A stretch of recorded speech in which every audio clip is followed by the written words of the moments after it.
What is up, Tampa Bay? We were talking about the Buccaneers today on Dynasty Pylon, and it is interesting to say that I like this team, despite me being a Falcons fan. Uh, let's run it back for the years, right? In 2020, you guys won the Super Bowl, awesome. After that, you have won 3 straight NFC South Division titles, including an upset to the Eagles last year in the wild card, which was kind of interesting. Uh, it's been an interesting offseason. What have you done? Well, I guess Baker Mayfield has a home finally, and I'm happy. And I think this is why I like the Buccaneers. Honestly, the Buccaneers, had they not had Baker Mayfield, I don't know. I feel like I don't would have liked them as much because I've always been a Baker fan. I've always liked him. I've always liked his charisma. I like the way his style of play, and he's been in a situation where he's never either had the same coach, the same staff, the same players, the same anything. It was always year after year, something changed dramatically, and he never got to be his best at his full potential and his full ability. With Baker Mayfield finally locking in a 3-year deal, which was what 3-year deals. I can't even remember what it was. Let me see here. It's 3 years for sure. 100 million. Yeah, it's 100. Goddamn, 100 million. So locking him in for the next 3 years, which is good.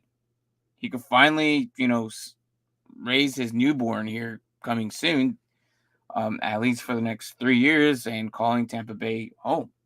Because honestly, I think he'll be there even longer. To be honest, like he's that good. I think he has no problem staying longer. The next year's upcoming draft, and we've said this before, they're not that great. I don't think they're better than Baker. Baker Mayfield has potential. He's been he's one of those quarterbacks who's not afraid to getting it downfield. He's a very aggressive player, and I like his style. And he's very maneuverable for his stature of his play. So I don't see him being like I kind of see him as a versatile quarterback, but he likes to stay in the pocket. But he can move outside the pocket. I've seen him do that before. But we've seen him get injured when he does that too. So it's kind of like, well, hey, what's up, Brandon? Just checking in, dropping in a like. Well, I appreciate that, brother. And have a good rest of your day. I appreciate that so much.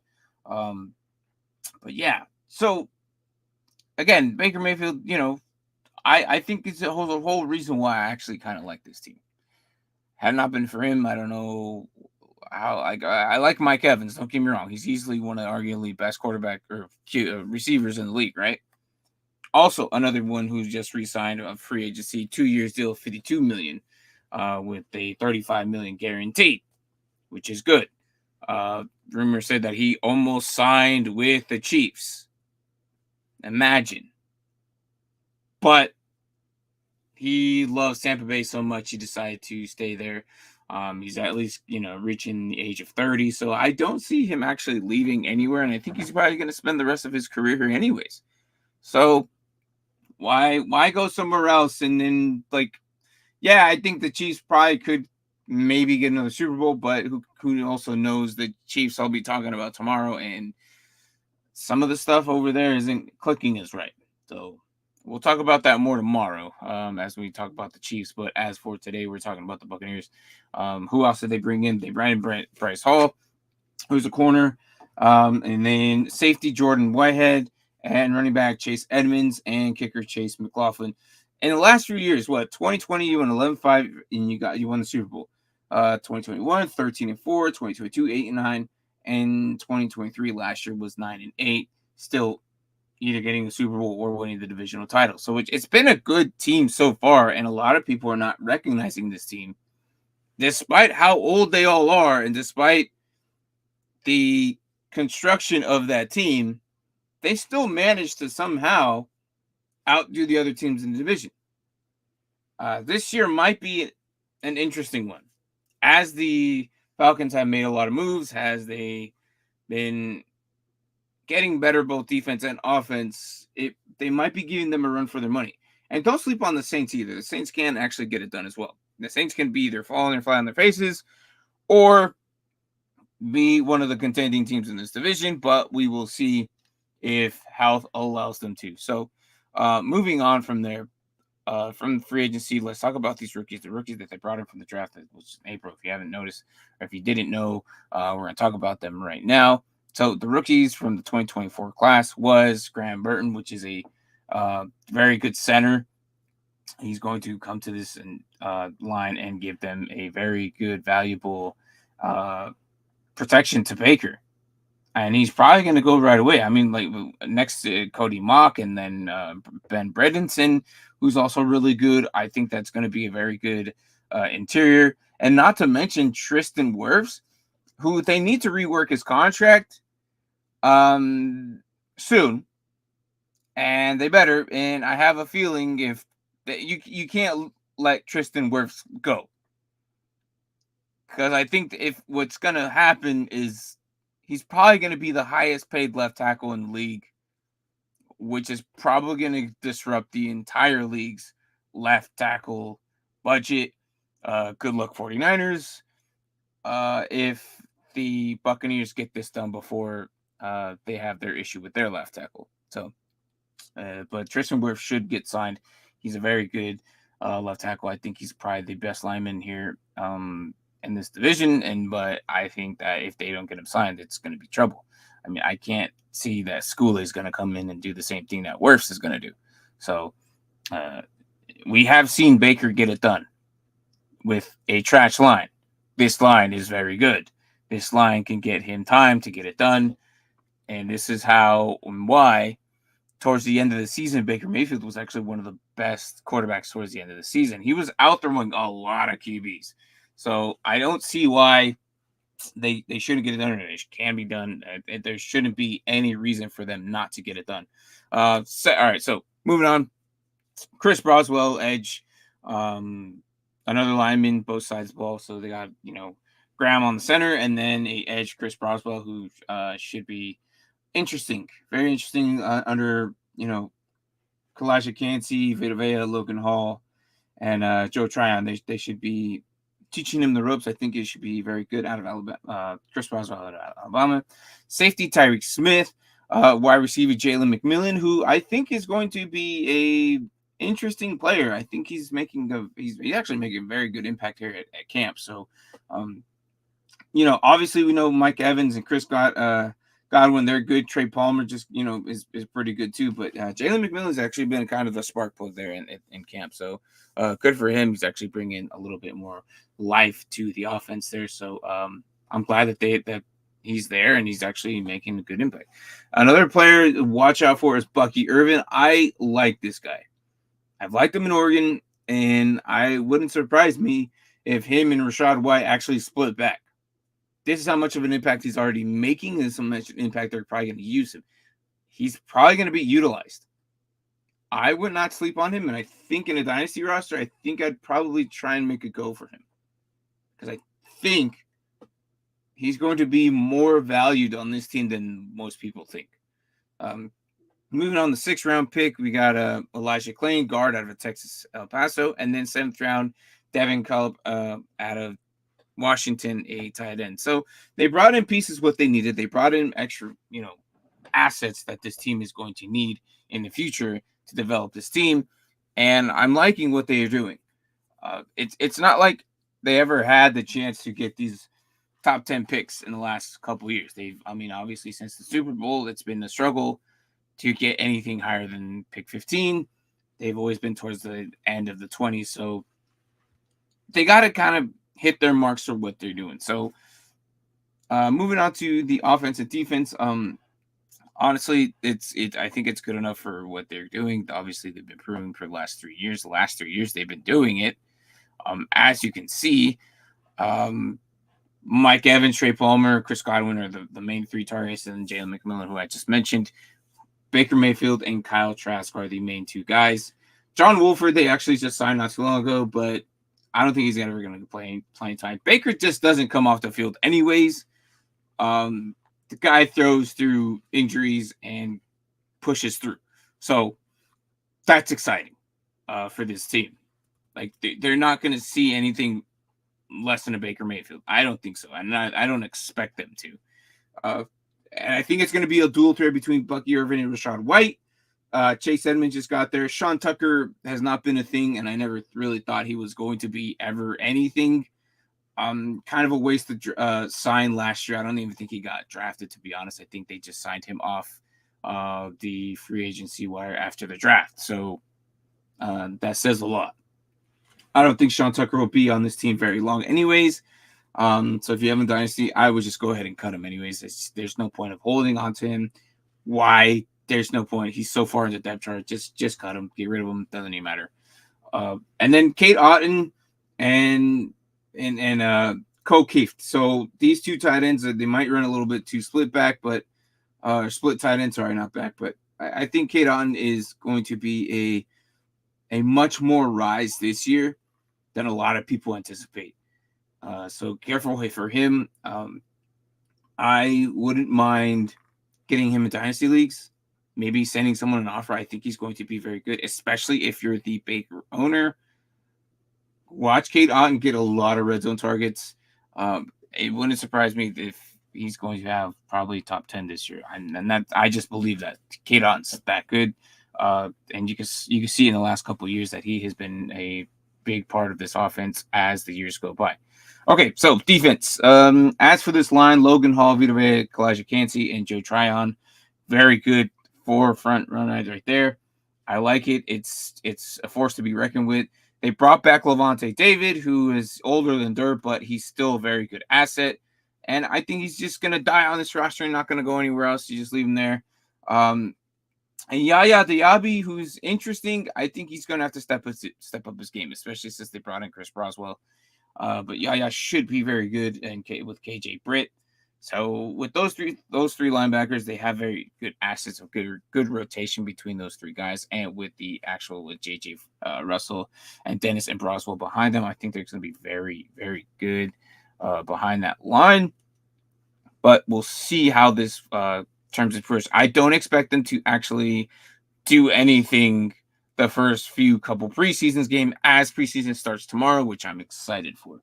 So as for IDP wise, I would expect these guys to put up some massive numbers. They're going to be the heart and soul of this defense.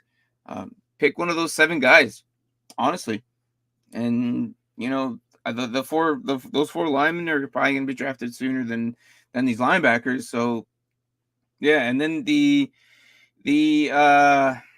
safeties are just as good. This defense is going to be just as good as this offense. Antoine Winfield Jr. is a Pro Bowler. Is going to be for many, many years. Jordan Whitehead came in, and Dean and Christian Ezine. I don't see them getting thrown on. I don't see them getting seriously destroyed. And it wouldn't surprise me if they go anything under 7 wins. But I mean, they're probably going to do more like 7 to 10. Who knows? They have been contending for the division title for the last 3 years. Won a Super Bowl 4 years ago. It wouldn't surprise me if they win the division again. Just people just aren't looking at the Bucs the way they did back then. I mean, Tom Brady left, but then Baker has been doing pretty good, and I hope this is the year that a lot of people look at the Bucs and be like, you know what? The Bucs are actually pretty good. So jump on that boat. And let's ride the boat.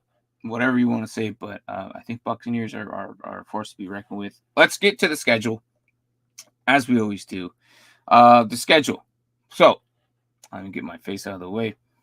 So the very first week you open up with Washington, then you got the Lions, then the Broncos and the Eagles.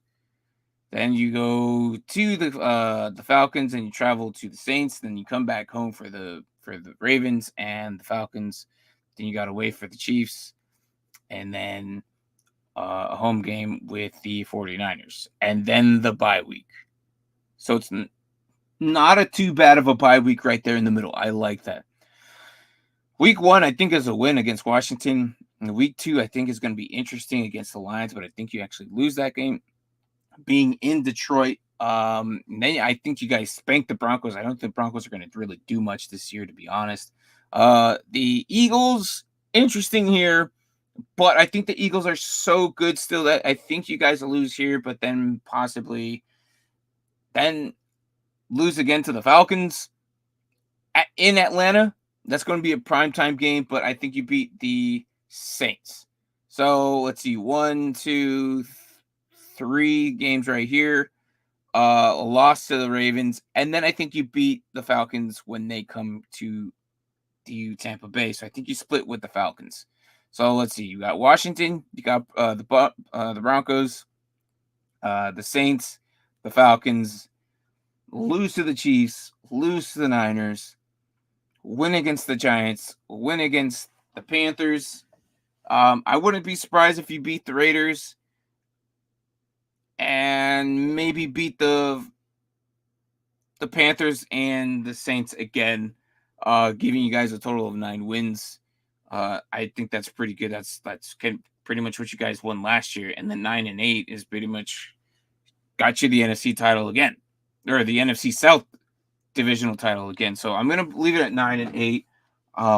I do believe this team has what it takes. I do believe that with the rumors with Gregory, the guy's not even like, I know you guys signed him.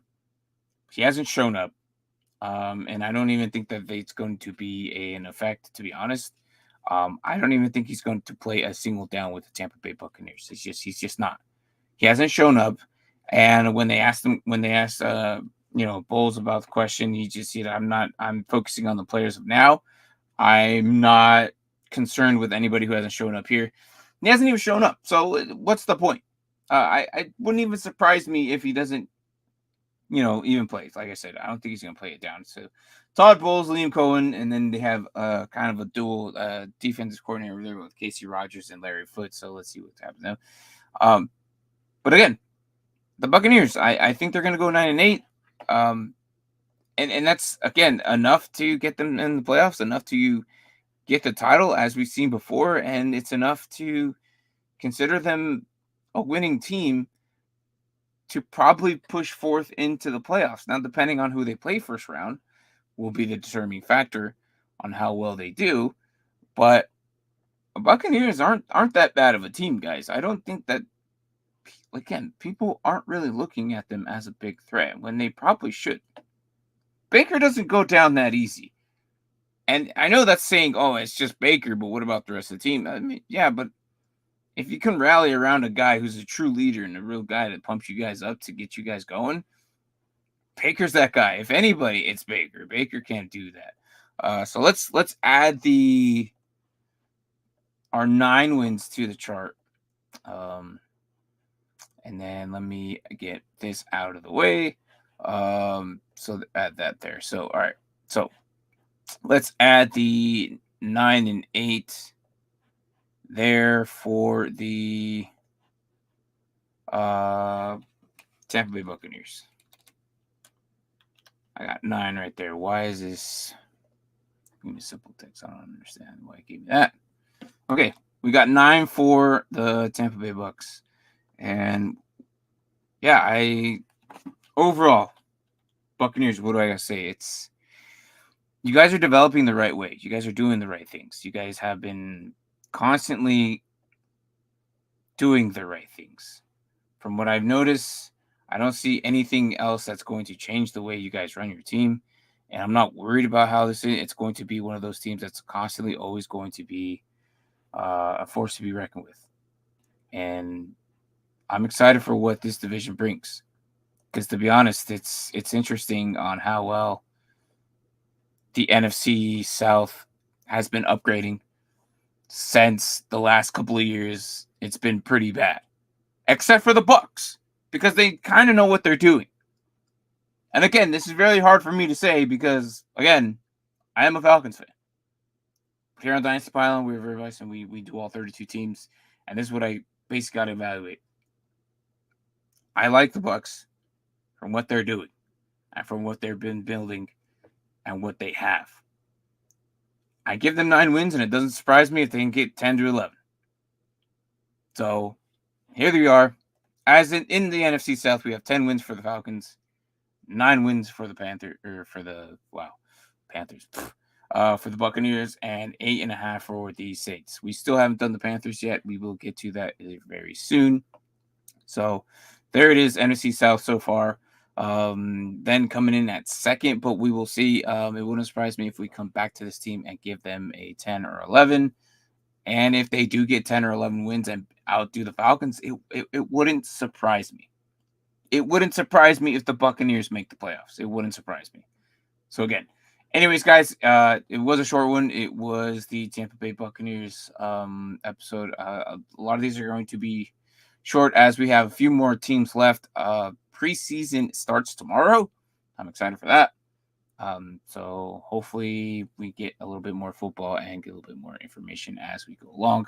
We still have a few more teams to do, a few rundowns, and it might change here as we get closer to the preseason and actually make the actual final cut. So I will be knocking these out pretty soon here, but for sure before the season starts. So guys, thanks again for watching, coming by.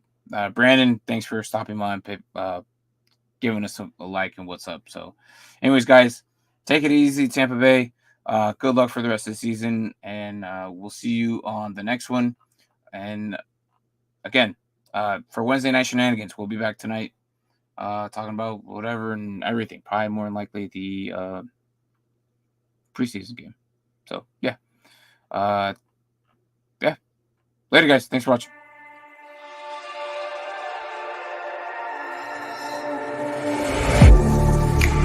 Getting hyped when I aim up, elevating that game up, stepping up to the competition, only first place, and that's how I'm living.